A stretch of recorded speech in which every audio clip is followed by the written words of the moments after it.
नमस्कार. Time with रूपामध्ये तुमचं स्वागत आहे. आज आपण बघतोय शेंगदाण्याचा लाडू. शेंगदाण्याचा लाडू तुम्हाला माहितीच असेल की उपवासासाठी पण चालतो. एकदम सोपी पद्धत आहे. 3 वाट्या मी दाण्याचा कूट घेतलाय. दाणे मस्त भाजले आणि खरपूस असे भाजायचे, करपवायचे नाही आहेत. आणि मी त्याचा दाण्याचा कूट केलाय. आणि इकडे मी 1.5 वाटी म्हणजे त्याच्या निम्म गूळ घेतलाय बारीक करून. आता हे जे दोन्ही मिश्रण आहे म्हणजे शेंगदाण्याचा कूट आणि गूळ हे दोन्ही मिक्स करायचं आहे. म्हणजे मी आता मिक्सरला डायरेक्ट दाण्याच्या कूटाबरोबर गूळ टाकणार आहे आणि विलायचीची 1 चमचा पूड टाकणार आहे. आणि अगदी हवंच असेल म्हणजे खूप कोरडे कधी दाण्याचा फरक पडतो, तर कोरडे खूप झालं तर आपण 2 चमचे साजूक तूप टाकणार आहोत. हे सगळं मिश्रण एकत्र करून आपण लाडू वळणार आहे. तर मी मिश्रण एकत्र करते.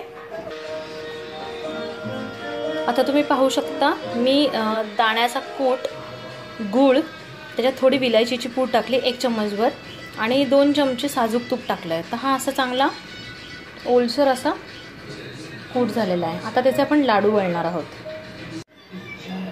असे आता लाडू वळायचे आपण. आणि तेच लाडू हे बघा, हा दाण्याचा कूट आहे, त्याचे असे लाडू वळायचे. तुम्हाला माझी रेसिपी आवडत असेल तर सबस्क्राईब करायला विसरू नका. थँक्यू.